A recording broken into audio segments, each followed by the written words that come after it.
Welcome everybody to the Business Geeks podcast. I'm your host, Super Joe Pardo, and I am joined by two awesome ladies. To my left, to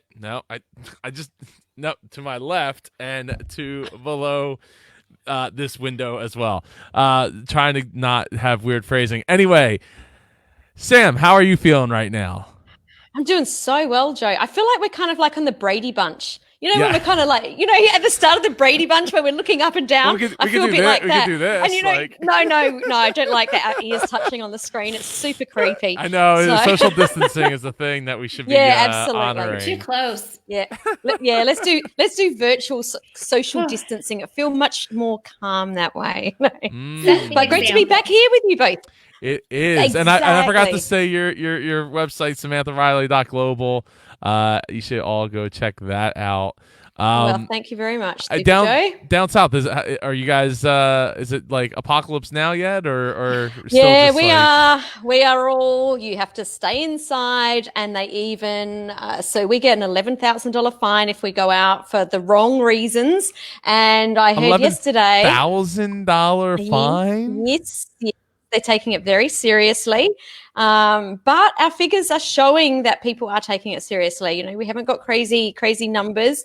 And I even heard yesterday they've got like police pulling you over and asking where you're going. So they're taking it very seriously. So I am not leaving the house. Wow, that is serious. I mean, I just saw India is like jailing people in their gymnasiums. Like they built makeshift jails for people that don't respect that. Have you seen the video where the Indian police are actually like bashing people with clubs if they're in the street? And we even saw one where there was a guy going down the road on the scooter and he was getting hit as he went past. That is not happening in Australia. Yeah. Oh, I'm glad it's not happening where you're at. But even if it was, you're staying inside, so it's all. I am it's all absolutely, and great to be here with you guys. Great to have you here.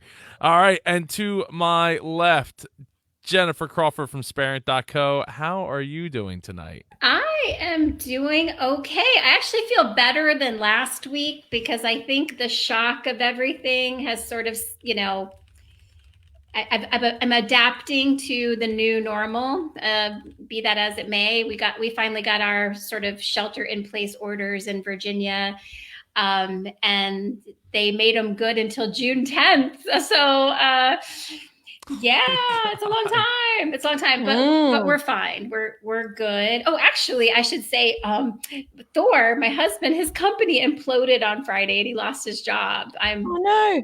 I know. I know. It sounds horrible, but he'll be fine. He'll be fine. He got like within 5 minutes of like the news coming out on the whatever the news sources, because they didn't get their venture capital from SoftBank that they were banking on. Literally, things sort of went south from there. So within 5 minutes, he had like calls from people. So I think he'll be fine. He'll be fine. He got a severance. Oh, that's good. Yeah, it's okay. It's not a horrible thing. He's feeling very good about it. No more trips to London, which stinks. I mean, he doesn't get to go to London on an employer's dime, but that's okay. He's got he's working on his own like software thing too, so it's actually given him some space to get that closer to a reality. So so that's all the excitement. Oh, and our hedgehog died this week. I didn't even know you had a hedgehog. That's horrible. Yes, I've had a pet hedgehog since 2013, and in hedgehog years, he was very ancient, and he passed away very peacefully. Wait, so like when I stayed at your house, where was the hedgehog? Was it in the living room? He lived in my office. Wait, like where I slept? That office? Oh, that's Thor's office. That's Thor's office. No. Okay. Yeah, I was gonna say that room doesn't look like where I slept. No. He's got, you can't see it, but he's got a little condo, like a custom condo. My goodness. Yeah, it's quite a thing. It's got his name on it. It's 2 levels. It looks like a little cabin. It's very cute, just like he was. But he's resting, peacefully in our backyard. He's gone to hedgehog heaven. Oh, R.I.P. So- Hedgehog. At least you gave him a good life, right? I know, it sounds like we had a really rough week. We lost one of our family members. We lost a job. I don't know what else I can lose because things come in threes. So I'm a little worried about it. Oh yeah, that's a good point. That's my update, but I'm still smiling. Still smiling. Still feeling Gotta positive. keep Good positive. Yeah. Good work. And how about you, Joe? How are you doing? I'm recovering from this weekend and the craziness of running a 2-day virtual event that was like 19 hours long. It was phenomenal. We had consistent like 40 to 60 viewership concurrently. So and we had tons of people in the chat. I mean, there was thousands of comments by the time we were done in the Wow. 2 days. Like, and we were doing this, like, right, putting up like Mary Sue's poor hedgehog comment during the talk. So people were like, interactive with it, and I got some of those sweet compliments that you were getting about your event, Sam, which was like, hey, this was as great as if not better than a real conference, because I didn't even have to wear pants, and I showed up and got to interact with people in a different kind of way, and so yeah, it was for a 10-day sprint to creation. It was awesome. Brent Basham says lots of great speakers. Brent Allen, LOL. Yeah, so I'm doing well. And as you can see, my lighting situation has changed here in my garage. I've like moved my lighting back, and I've been really trying to focus on creating a better workspace away from my upstairs office. So Nice, that's been yeah. taking up a lot of time Looks too. good. Yeah, I mean, I want to do something with these wires behind me here, but we'll get there. We'll get there. But the lighting, like you can see, like the lighting is way out in front of me now instead of like being like right there.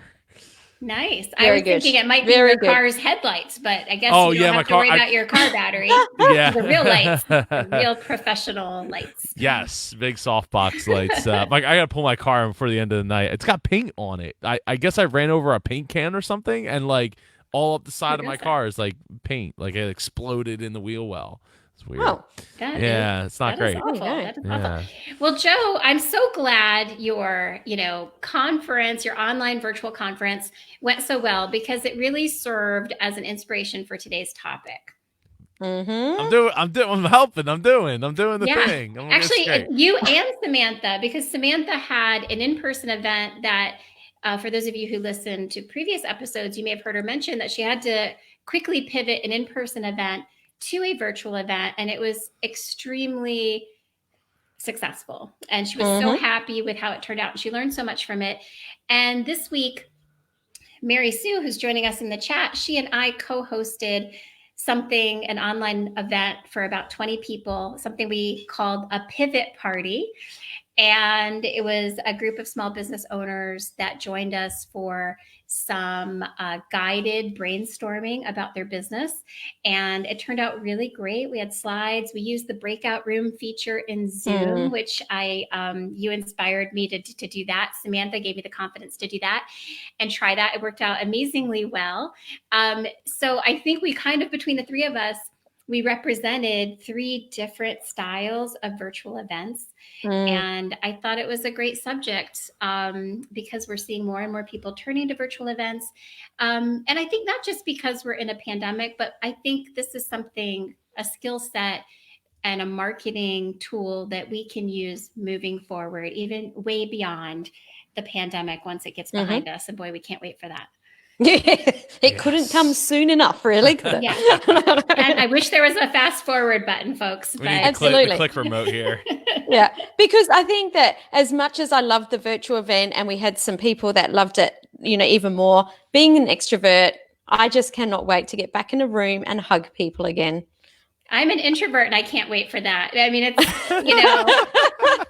it's crazy. Well, I don't think, these virtual events are necessarily a replacement for in-person events, but I think they make a tremendous complement. I agree. And a really great alternative. And for those people that are already producing in-person events, these virtual events can be supplemental to that comment, that content. They can also be used as sort of teaser events to the bigger event. There's a lot of ways to utilize them as a marketing tool for your business or other bigger events. Absolutely. I would totally agree. We'll be doing so like after doing the event this weekend, which I said I wanted to set a goal, right? My goal was to grow my Facebook group for the Indie Pod group, the Independent Podcasters group. So what I did was I just hosted it in the Facebook Live, for the Facebook Live into the group, and we went from 700 to members to we're like almost at 1,200 now, in like less than a week and a half. Like we've exploded with the amount of membership. We went from having like 1 to 3 people a day asking to join to like 1 to 5 an hour for a little while there. So like I set that goal, and I set a goal of like, okay, got to have a bunch of speakers. I want to, create something that is really going to be helpful for people and inspire people to like start a podcast. And I want to make a few bucks at the same time, right? So I wanted to get some sponsors in, and I accomplished all of those goals. Like, we grew the group, made some money, inspired a lot of people. Like it was just it just came together in such a perfect way that had very little hiccups in it, for being such a thrown together thing so quickly. In fact, so my goal going forward is to probably host one of these at least once a year, in a big 2-day long format. But I'm thinking even about doing some niching ones, like just like, okay, so this is like 4 or 6 or 8 hours, but it's just for like podcast editing. It's just for monetization. It's just for social media. It's just for like those types of things, and maybe doing it like once a month, and doing again 4, 5, 6 hours, not like 2 days, 9 hours back to back. Though I will say I was a lot less tired after doing the online event, because I didn't have to like run to the front of the room, run to the back of the room, run to the front of the room, go and talk to this person out in the back, have this conversation, run all the way around the other side of the building, and then come back and like set things up, and then at the end of the day break everything down and get it into the car, and then talk with people for 8 more hours into the night. And so it was actually kind of refreshing afterward. Well, I want to unpack that today, and that's one of the things that I think that we should definitely talk about, is the way that we put our events together, because I did not have that same experience, Joe. In actual fact, it took us longer to set up for our virtual event than it does for an in-person event, and I was actually more tired. So I think that what's really going to be great about this conversation is to help people understand the different types of events that we have. And also I want people to really understand, and it's really great that you brought it up, Joe, is when we're talking about these events, start to think about what is the strategy, like why are you doing it? What is the end goal as to which strategy you choose or which event you choose, because it's not just random. We have to decide what is the outcome, and then, why are we actually doing this, so we can put the right event in the right hole, I guess. Yeah. And how to deploy it, right? Because like if I wanted to grow my email list for sake, well then doing it the way I did it probably wasn't the easiest way to collect an email, just versus like, hey, you got to go to the Zoom chat. Unless you asked a question to get into the Facebook group of what's your email address. I need to add that. that is we something should I need have to add. spoken. I somebody said that at Podfest, and I was like, oh, that's really, I didn't realize I could do that, and like I'm like, I should do that, Absolutely. and I will, I'll get around to doing it. I just, to me, it wasn't the number one goal. Was like, I want the group to grow so that we can, because there's something to be said for like when you get to a certain point of members, more people are going to see that and be like, oh, I got to be in that group. You know what I mean? Like, it's kind of like a social proof. So I was like, let's just worry about growing the group, growing that, and I'll get the emails and all that, and we'll get there. And like I said, maybe in the future, the niche ones, maybe I'll start doing email collection. But it was a lot easier for people to get behind as well. And I will say this: the last minute, I did decide to also stream to YouTube at the same time, and I put it on the landing page, the indiepodcon.com/virtual. I put it on the landing page, so you didn't have to necessarily join the group to watch the video the day of. But the groups can still continue to grow regardless. Maybe it didn't grow as fast. I'm not sure, but I'm still happy with the growth that I got out of it. So, I just wanted, because there was people inviting other people to come and watch that weren't necessarily podcasters. So I don't want them to necessarily join the group either, so. Can I point out something too? Yeah. Because if anybody's listening that is just completely inexperienced, they might be thinking, "Oh my gosh, an 8-hour long 2-day conference. Like, I'm not going to sit and watch that." But I just wanted to point, because it's so long. But I just wanted to point out that this was all recorded, so people can go in and watch the playback, right, and pick and choose what they want to. Watch. The advantage of tuning in live is the engagement, right? Being able to ask a question or comment on the content and getting feedback right back. Yes, the chat. Absolutely. That was, being able to throw up the like I'm doing here, to throw up the comments. I think that was a bigger part of it than I might have really given it credit for, because of the fact that people were able to give their instant reactions. Because you don't have that, like, that's a great idea without saying it. But, like, in the chat, they're like, this is hilarious, or, like, blah, blah, blah. Or you were, like, my spirit animal was one of the comments. So I was able to, like, throw that up on the screen. And even though the speaker might not have seen it at the time, it's like instant feedback. And it's like everybody can see what everybody's thinking. And it just makes it so much... It's such a different dynamic than sitting in a chair and expecting, like, no one can say anything until the end when you're like, clapping at the end. Yeah. Why don't we start off, Jennifer, with your event? Because I think that your event is probably a really great place to start for anyone that's not run a virtual event. Can you talk us through what your event was, who it was for, and actually start off with the strategy of why you chose that platform or that type of event? Yeah, so we're talking about the Pivot Party, which I'm fresh off on because we just had it. When was it? Monday, yesterday. Time is flying. I cannot keep track of time anymore. It's so weird. I know. Everything's just sort of running together. The days are weird. So we called it the Pivot Party. Again, it was co-hosted by Mary Sue Dayhill of Work Smarter Digital. She always typically joins us here, and she's in the chat now. So we also together started a group called Small Business Owners versus the Pandemic, and that group has been growing. It's pretty robust in its engagement, and we were thinking about things that could benefit, content that would benefit the group, ways to take them outside of the group and engage in different ways. So we thought about a pivot party as opposed to a pity party, keeping people in the same mindset that we want to maintain in the group. So we invited people to join us on Zoom through Calendly, so we could collect the email addresses, and they had to register for the event. And we recorded, or actually we didn't record it. We just, we did it live on Zoom for those registered attendees. We had a slide presentation, and then we used the breakout rooms to do what I called a yes and brainstorming session using fundamentals that I have learned from my years in improv and translating them into the business world, which they translate very easily and very effectively. And then we came back after 15 minutes. There were rooms of 3 to 4 people.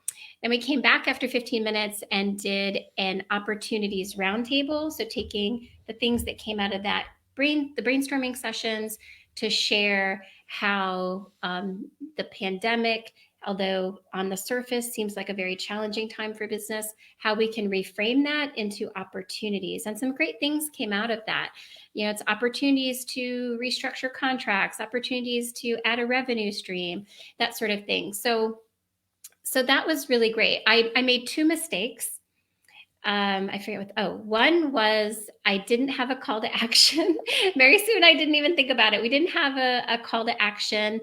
And what was the other mistake? I thought about it while you guys were talking. it'll come to me. But it went really well, and I think it was great. Oh, I know the second mistake. The second mistake is I didn't pre-think how we could have follow-up events, like more like the same or similar format, but with different topics and subject matter. But it immediately became obvious that we could do this again, and it was a great format that could be a great template for future subjects. So we're already we're going to have a call to action on the next one. But I wish we had realized that it could be a series, because then we could have used that one to promote the next one and really built on it more effectively. So 2 mistakes, but that's okay. That's okay. And those people have come from the Facebook group anyway. So it's not really a problem, because anyone that knew about your pivot party is in that Facebook group anyway, because I got FOMO.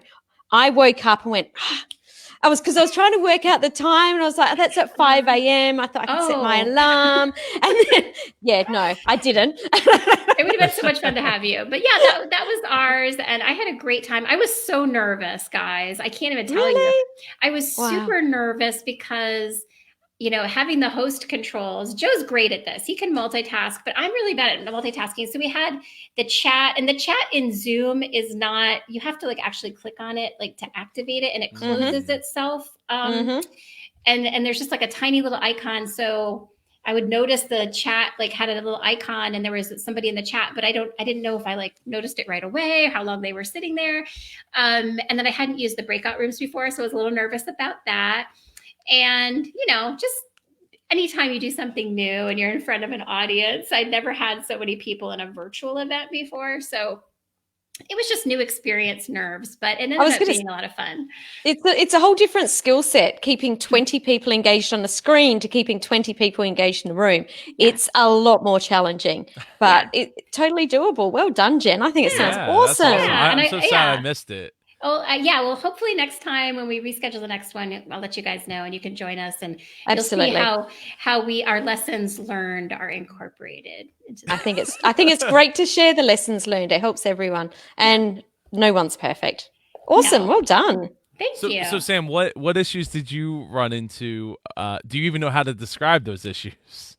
Yeah, I do. Okay. How about I use the same format that Jen used? So the strategy behind my event was it was already an intensive that was for my clients. They were meant to be flying in from all over Australia. We were meant to be meeting and doing a 2-day learning intensive. As you said, 5 days before, so on 5 days' notice, I had to pivot that to a virtual event. And I wanted to make sure that the event wasn't like the way we're sitting here and just sitting on Zoom. I wanted to make it like they were still live at the event. So there was nothing that I could find around how to do this. So I was completely making it up as I went along. What we did was set up this room exactly like we would the stage. We still had the banners, we still had the lights. I presented standing up exactly how I would on stage. I wasn't sitting down, and it was exactly how we would be in the room. I had 2 monitors so that I could see everyone, because we had more than 20 people. And I also had one of my staff members in the Philippines that was controlling some of it. And I also had Leon in a separate office that also had 2 screens. So exactly what you were saying, Jennifer, it's very hard to present and organize breakout rooms and see the chat and let people in if they've left the meeting. Right. So I had Leon looking after the music, because we had music in the breaks exactly like a normal event. So he organized the music. He was also reading out the chat. So this is the way that we interacted and engaged with with the people better, is that they would put things in. Leon would come on and we would banter. We would go, he would read out the questions, people would come off mute, and we would talk exactly how it would happen in a normal event. So, as the speaker, you don't want to just be standing there speaking. So there was a lot of interaction. There was still a lot of banter. We did use the breakout rooms exactly like you did, Jen, where at the end of every session, people would go off into the breakout rooms. They would discuss their main takeaways or different ways they could apply those principles, and they would come in and share it in the room exactly how we would in a live event. We still had the speakers. That one, I think I need to happen a bit more cleanly and haven't figured that bit out. But I'm really glad that I had 2 people to help me organize everything that was happening, because that was definitely needed. I'm very glad that I ran it as a live event, not as just sitting here chatting. My mistakes, and just to give context to this, the event was called the Business Lab because everything I do and teach my clients is we need to experiment, right? There's never there's a lot of things that we do in business that's the right way to do them, but everyone has different applications of how they use those principles. So I'm always saying to my clients, we need to experiment, try it on for size. It might work, it might not. So right at the beginning of the event, I actually said to my clients, like, this is the first time I've run an event. Let's experiment together. So we did lots of experiments, like, clapping for the speakers.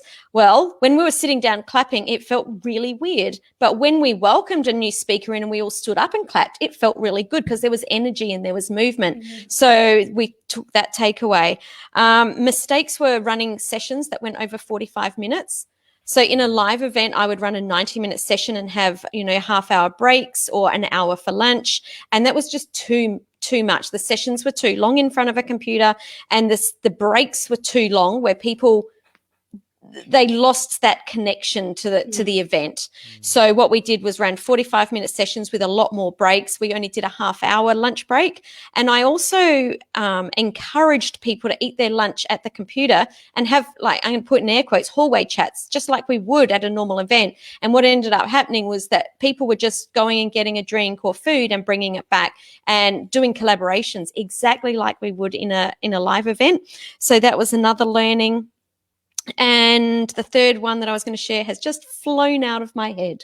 So it's just gone. But it was the setup of that took us hours, where it's a lot quicker in the room for us. But definitely the biggest takeaway is to run a virtual event the same way that you would run a live event and keep the engagement with your attendees up, because they're sitting in front of that computer all day. And even at the end, so my favorite part of conferences is going to the bar after the conference and having fun. So we did that too. I wished everyone a safe trip back to their kitchen and invited them, if they would like to meet us in the bar, that they could. And everyone went, and I'll say everyone, I would say probably 90% of the people went and got a glass of wine or a beer, and we all came back and stayed on for another 2 hours chatting. And it was fabulous. I love that. I love how so much you took such good care to translate everything over down to the drinks in the bar. I think that's so smart. And I bet everybody really got a kick out of it and appreciated it. I realized music. Music. What I mean? Music, not screaming at the person in front next to you. Yes, you can actually have a conversation. Those bar conversations can be challenging. I did think of another mistake I made or something I wish I had done and I'm going to do next time.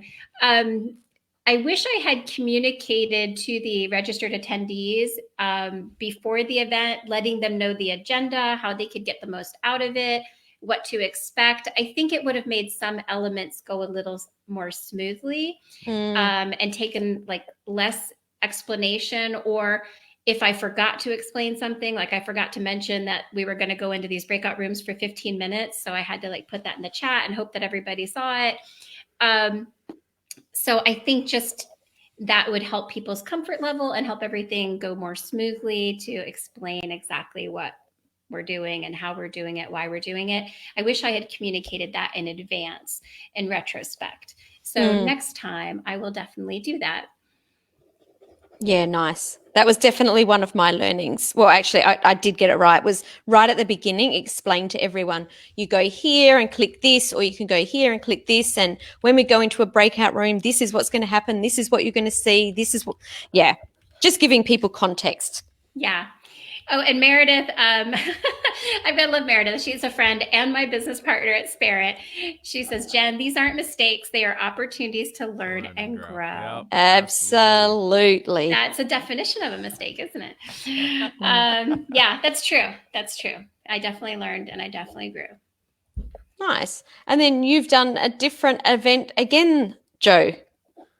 a different event again? Yeah, so Jen did the 1 hour virtual. I did the 2 day intensive, and then yours was a little bit different again. Why don't you share what you did? Yeah, so it was the independent virtual podcast conference where we like I said, it was the idea was just to bring a bunch of speakers together, grow a group, maybe make a few bucks from sponsors and inspire people to like get going, start their podcast or grow their podcast, learn from each other. And then we ended up with like 60 people applied to speak. So I wrote in the chat in my team Slack like, I don't know what I should do. And I know like Amy J was like, not everybody should speak. And I was like, okay, well, I mean, I want to have, I don't want to be super selective. And, you know, the goal of this is to grow the group. So I kind of ignored the advice and was like, you know what, I'm just going to do it. And, cause I was looking at like, oh, do I start at like 6 a.m. and go until like midnight to be able to fit in like 40 of the 60 speakers? Do I do that? And I was like, I don't know, maybe I should. But then better heads prevailed. I moved it out to, and that alone, I will say this, that alone, putting the schedule together took about 2.5 days, which, I mean, it could have taken less, but I don't know. I kind of floundered back and forth about what I wanted to do or how I was going to handle it. You know, I just wasn't sure how I was going to do it. So I was like, you know what? Screw it. We're going to do it. We're just going to go 2 days and make it happen. And so it was 9 a.m. to like 5:30 p.m. on Saturday, and then 8 a.m. to like 6:30 on Sunday. And so the idea was like, okay, I'm going to just host it, Facebook Live it, and there was technical challenges with that because so Facebook Live, for anyone who doesn't know, will only allow you to stream 8 hours continuously. So I didn't know that. Yeah, I didn't know that either. YouTube is 12. So had I just streamed to YouTube, it would have been fine. Like I could have just did it and no big deal. But because it was at Facebook, I had the technical challenge of I need to create two parts, two streams, schedule them in StreamYard for both days, and then I made them announcements in the Facebook group, and I did it backwards so that the newest, day one part one was first, and then when I made it not an announcement, day one part two was the next announcement. So all people had to do is refresh their screen in the group and get it. And then I like laid out the what was it? So like there's the invite your person, like invite your guests to StreamYard. So I got the invite links and I put them in a note section, and I made the links so I could do pretty links for them. So like in my WordPress website. So it was always like no matter what part one, part two you were going to be in, it was day one or day two, which I could have probably just did join, like /join. I should have probably just did /join and then just updated it so everybody had the same link. But everybody figured it out. Everybody showed up about 5 minutes, 6 minutes before their talk and sat in the green room and waited. When it came time to switch over to the next stream, we did lose some people initially. That took a little while to like get over to the other stream. So like we at our peak on Saturday was like 63 people or something were watching. And I was like, I really don't want to do this, but I have to kill this stream and move to the next one. So we didn't get to the 8 hours, and then Facebook just arbitrarily cuts us off. So I was like, okay, I did it, and it shot down to like 40, but then over the next like 20 minutes or so, it rolled back up to 60. So 40 people were. I guess what it was like. There was probably 20 people that weren't actively watching or listening. They were like, it was in the background or something. So it took them a while to like get back into it. But we did it. We did it twice. That's one thing that like net going forward, I would definitely probably do like a private page and not do it in the Facebook group, just so I could do YouTube. But that means everyone's got to have a YouTube account, and that not everybody does. So more people have Facebook accounts. So it's, I don't know it, or I would just limit it so that like we get done, within the 8 hours per day. the other thing is we oh man, it that just flew out of my mind. That's okay, Joe. Yeah. It's happening to all of us today. So what I was going to say though, if you said at the beginning your strategy is to grow your Facebook group. Mhm. So I think that you need to stream it into your Facebook group. Well, yeah, with this one it was, right? But going forward it might not be. So it's tough. But like it was great cuz people are easily able to share it on Facebook, right? Yeah. So it's like that challenge, that there's a whole nother challenge to that. So I created a watch party for my personal page. So I shared the video out of the group, personal watch page, but then those comments don't show up on the sidebar over here on my right side. So then I had to like flick back and forth between those, Facebook and the StreamYard, and then we were also raising money for the CDC. We raised $525 for the CDC over the course of the 2 days, which is awesome. But like I had to constantly update that ticker. I had to see. I actually made a feature request into to the CEO of StreamYard saying, could you please make a carousel for your tickers so that I could load them into a carousel and then set a determined amount of time before switching to the next ticker, like the thing scrolling at the bottom here. So like I constantly was like flicking them around over and over between the sponsors to like masterminds that me and Sam are offering to, all of the different tickers that I had, like donate to the CDC, and so there was definitely some technical things, and I also had 2 camera setups. So like you were saying, Sam, about how you wanted to stand up, I didn't want to be sitting all day, so I used my desktop for my sit down in my upstairs office where I have my nicer mic than this, and I used this mic on my laptop using an Ori stand. On top of a folding table so that I could stand and have like my background be my turntables and all my records and everything like that for like kind of like a 50-50 thing. So, but that required me to understand like all these other like it's just a bunch of little nuances I had to like figure out before I could make it all work, to put it all together and make it work. But we did it, and I'm really happy with the way it was. Definitely worth the time and effort for sure. All right. That's great. I'm glad it came through, even though you had some technical like challenges. I hope that didn't scare anybody away from doing a virtual event. But yeah, there is like that technical stuff that you sort of have to get through. So because you're glad you did it, Joe, and I think all 3 of us are glad that we did a virtual event, I would love to sort of go through the benefits of these events to further encourage people to consider doing their own. So one of them is the ability to reach a wider audience, right? Mm-hmm. So you don't have geographical limitations whatsoever, like you might experience in a in-person event. They're less expensive to produce, although in my research this week, I have discovered that there are some like virtual reality platforms that can be quite expensive, but that's a whole different world. We won't go there. Mm-hmm. Typically less expensive to produce, more hurdles than a plane ticket in a hotel room. Right. Yeah.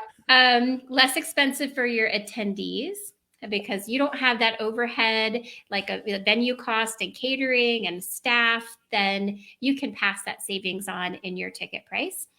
I love the flexibility of them. They can either be live and or recorded.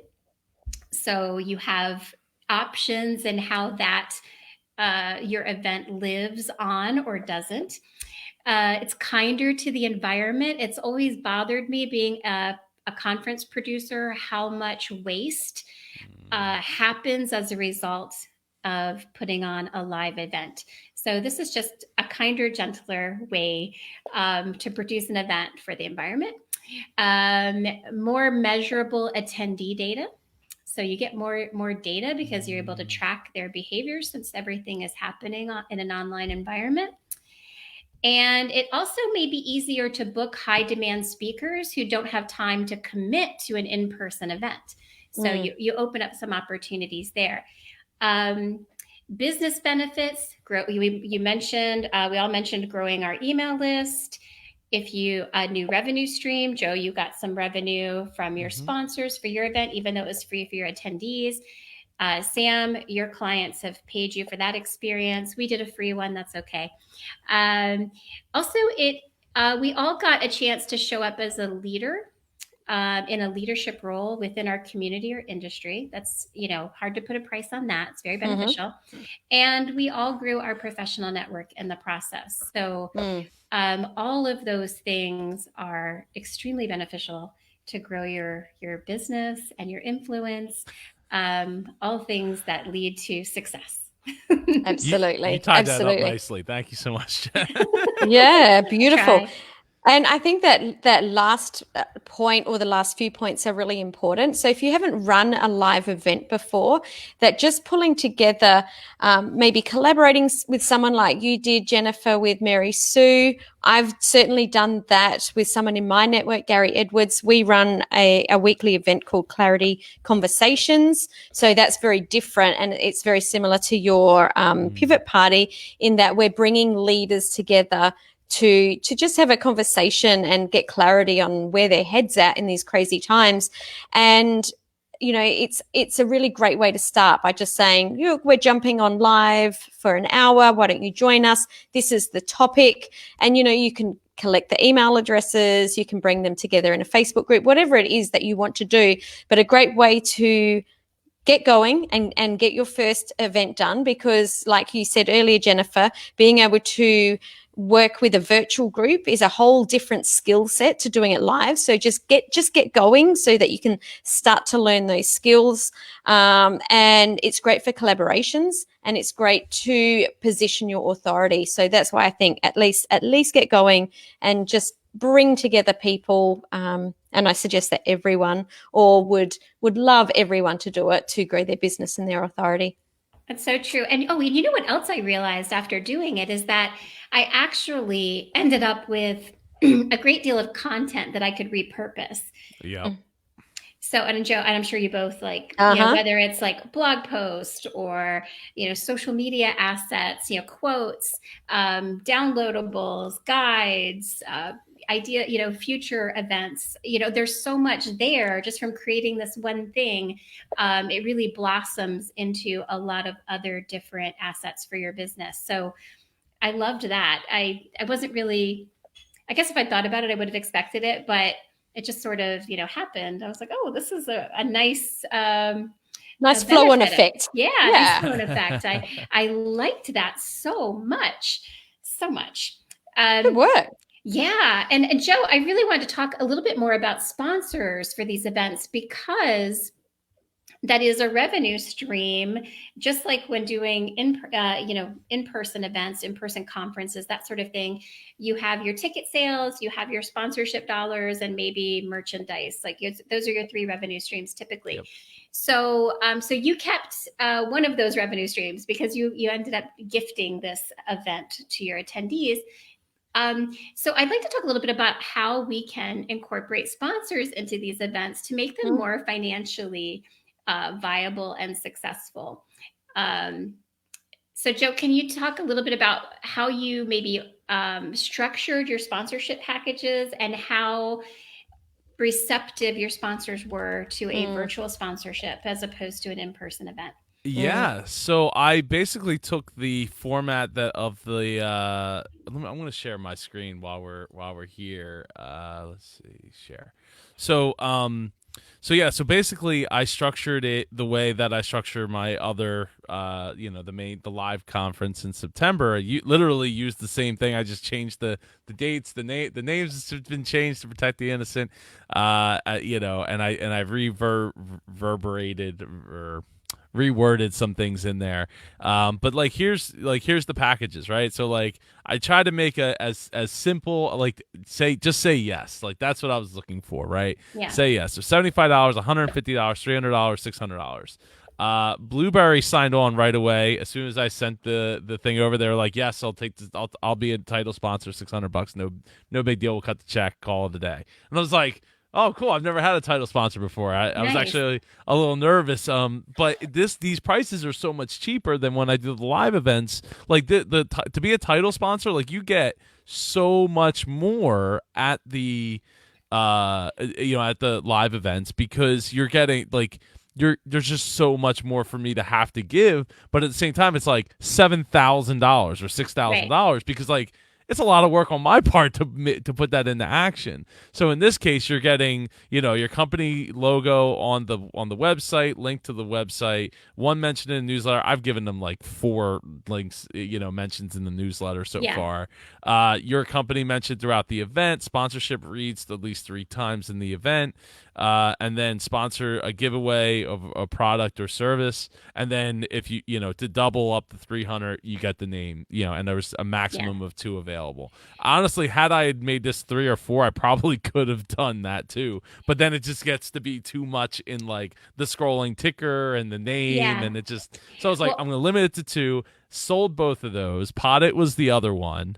That came on, and then Spirit Production Music, they came on board literally the day before the event.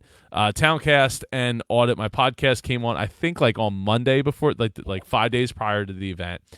But here's the thing, Custom Video Productions and Create My Voice, literally while the event was going on, they were messaging me to sponsor the event. So, Custom Video Productions, I didn't really know Frank that well at the time, but now we've gotten to know each other because he spent 2 days with me, like hosting the event, right? Yeah. So he, reached out. He wanted to sponsor the event, and I'm like, all right, yeah. Like, he's like, can I? And I'm like, yeah. So then on Sunday, Chip Edwards was like, hey, is it still possible to sponsor? I was like, yes, I will take that money. Let's make it happen. I gave him a discounted rate, and he took the $300 package off with a discount to it. Like, I think that's great. I love that you structured it very simply, and like you went at it as, I just want you to say yes, and you got those yeses.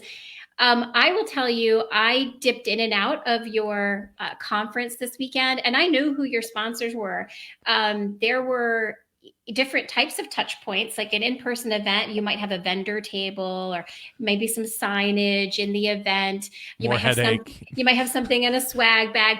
But I knew who your title sponsor was before the conference. You did a good job of putting Blueberry's name out there. I saw your sponsors mentioned multiple times. I knew who your sponsors were.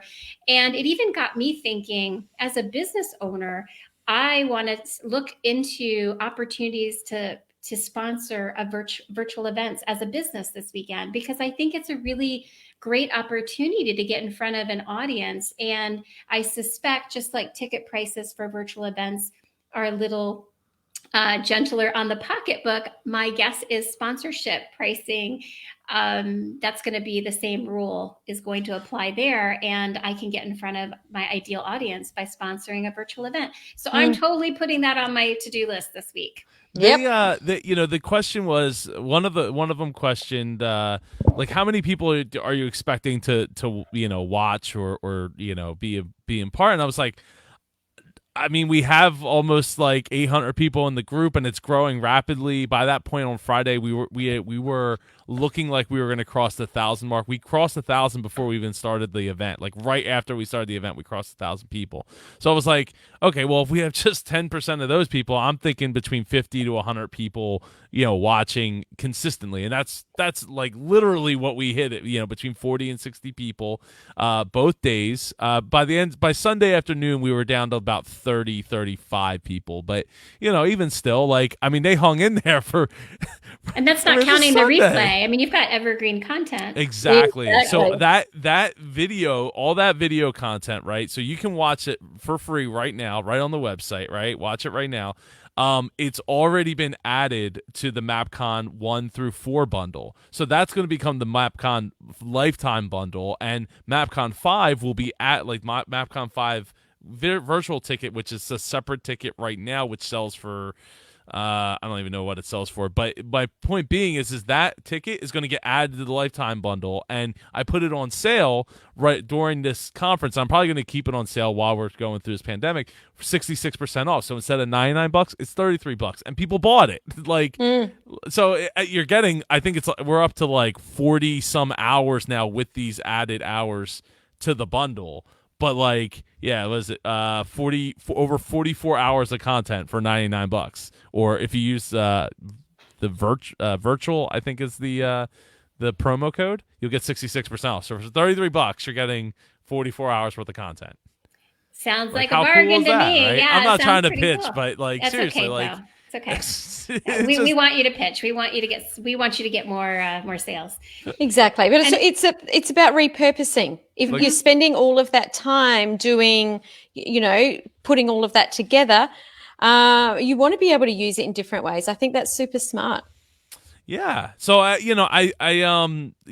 so I was not expecting sponsors to reach out. In fact, I was actually kind of down on myself because I felt like I didn't do enough to reach out to more sponsors, because I really didn't, because I was so busy trying to, like, okay, I got to get all the technical aspects working. I got to get, all the speakers, and I got to make sure they're all on the same page, because some people didn't receive their emails, and then some people were like, I didn't receive the email, but then they went back and, I did receive the email. I just have 20,000 emails in my inbox, and Well, you make a good point, Joe, because I'm considering a virtual conference for my first year of Podcast Inc. If this pandemic doesn't give us a clear go ahead, and I can't confidently produce it in person and feel like everybody's going to be 100% safe.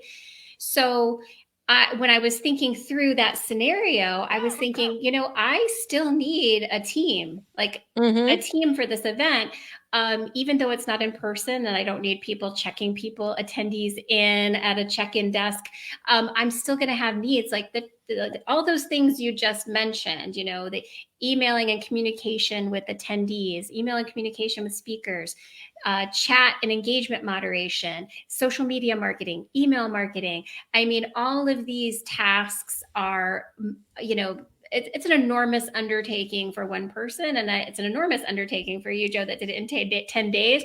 Hats off to you. I could absolutely never in a gazillion years do what you do or want to do it. Well, I can help you do that. I can help build you up to make you able to be able to do that. I don't want to do it, but I would rather have people helping me.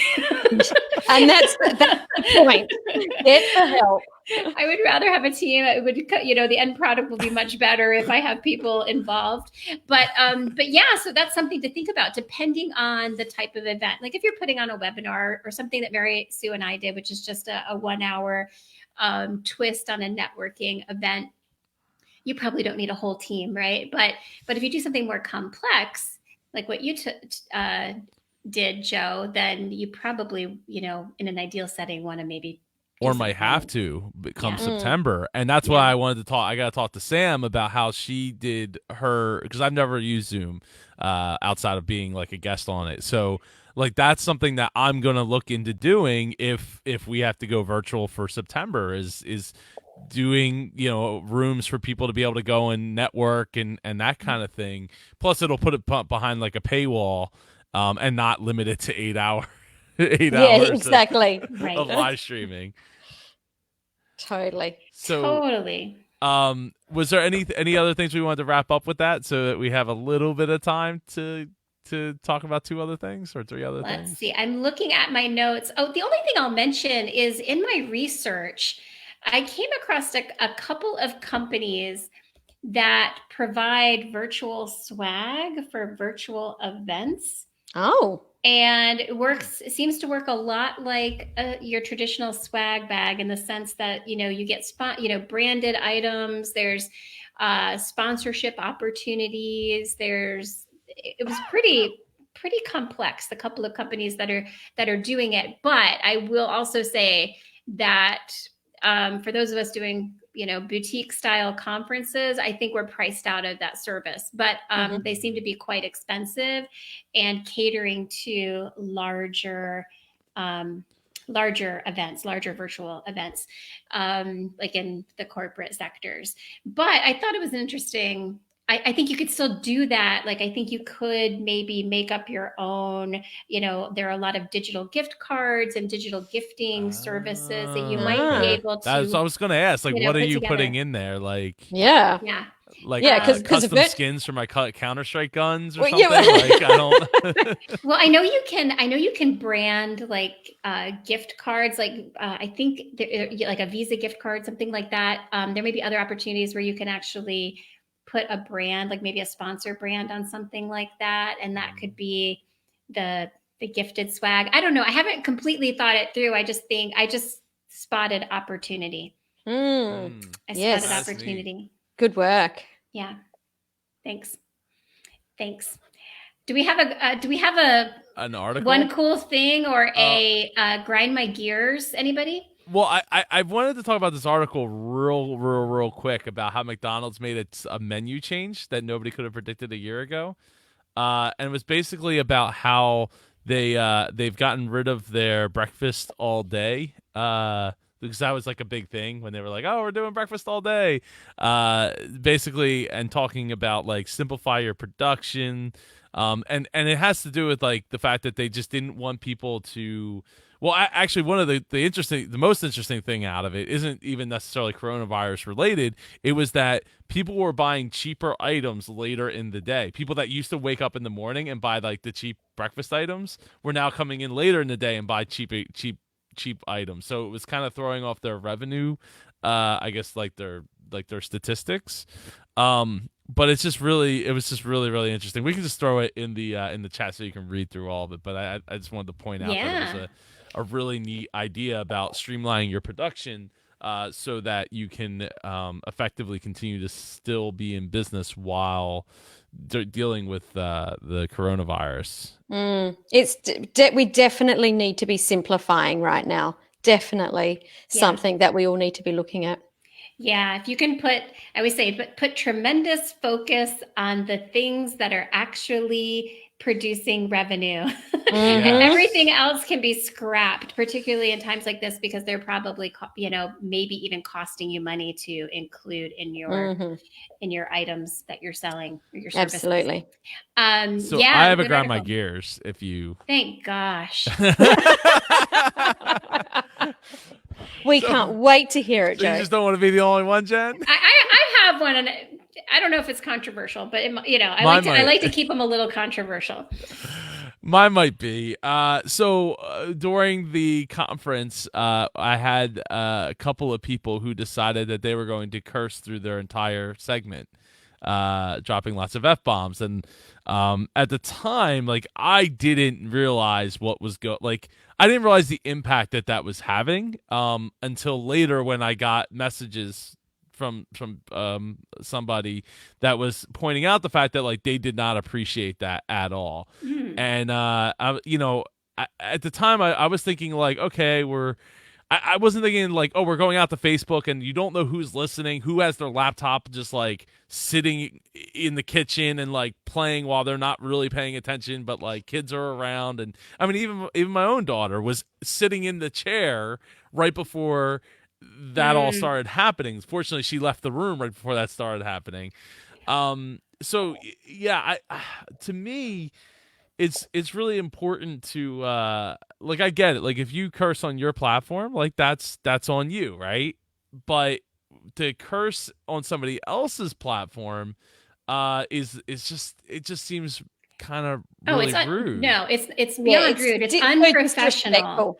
It's unprofessional. I mean, I love a good F-bomb dropped here and there, but I guarantee if anybody booked me to speak, I would never think about dropping a curse word in a professional presentation in front of an audience that can be from, all a lot of different, it's not being inclusive whatsoever. It has nothing to do with being prudish or who you are as a person or being authentic.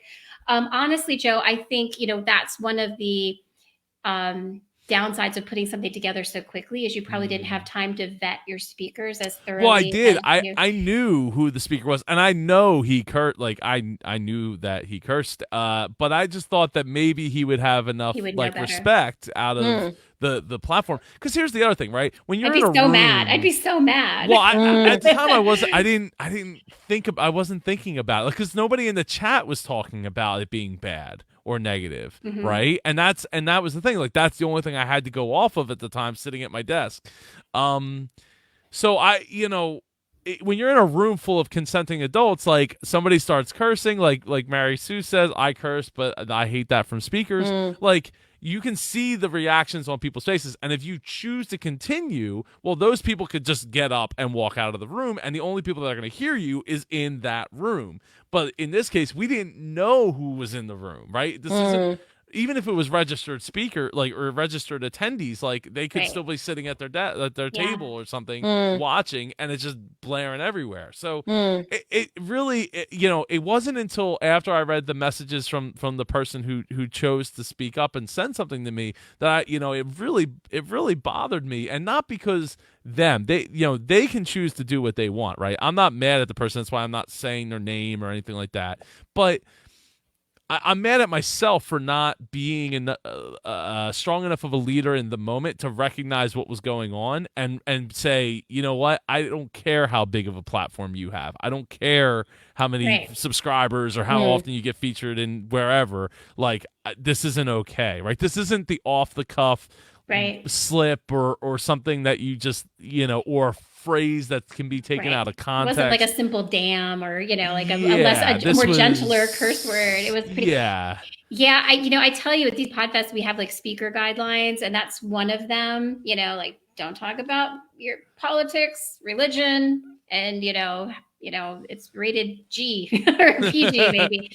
But yeah, because you never know, like, you don't want to assume, like it probably didn't occur to you, Joe, because you never would do that. Like you wouldn't think about cursing during a presentation. So it's really easy to just not be able to imagine other people, doing that. But yeah, I think that's a really legitimate grind your gears. I think it's. And I think that learning that we can all take on is that we do, I don't know what I would have done in that position either, Joe, because there's that shock where you're like, what do I do now? Yeah. But I think that takeaway that we have to step into our leadership and rein things in and make sure that we look after our audience is a really great takeaway. And I think, thank you for sharing it, because there's something in there for all of us.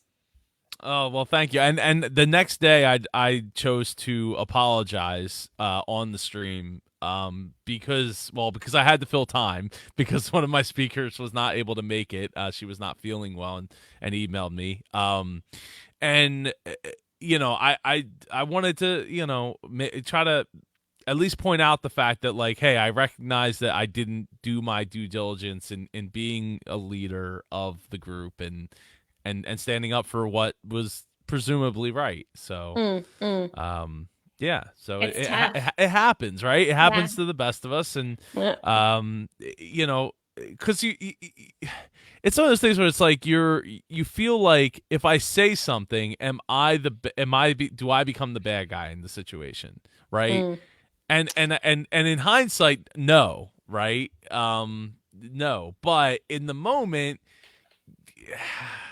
It's tough at the top. It is tough like, at the top. You use the mute button and then slide them into the green room and say, "Hey, no cussing. Go back." I could have muted him. I probably should have beeped him. A Zoom or like StreamYard, and it doesn't have like a like I'm like boop.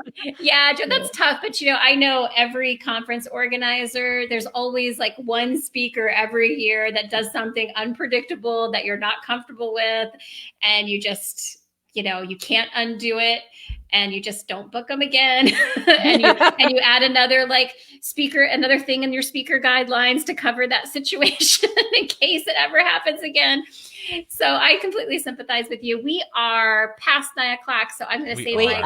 I'm going to save my grind my gears for another time. It'll still be there. This was fun. And we are hanging off the edge of our conversation. seat to hear it next week, Yes, Jennifer. I'm looking forward to it. I absolutely am looking forward to it. All right. Well, everybody, I hope you all have a great, safe week. And I don't have the topic written down for next week, but we will put that up as soon as we get it for next week's video. Well, it's because every week is like a year. You can't know. plan a year out what your topics are. It's so true. We never know There's what's going to happen, and we so don't want to be much going tone on. deaf. We don't be insensitive. So we are Exactly. flying by the seat of our pandemic pants right now.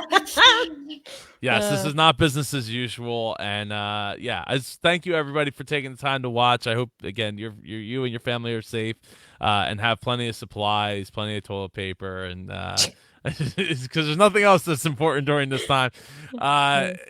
Take care, everybody. We'll see you next week. Ciao. Bye.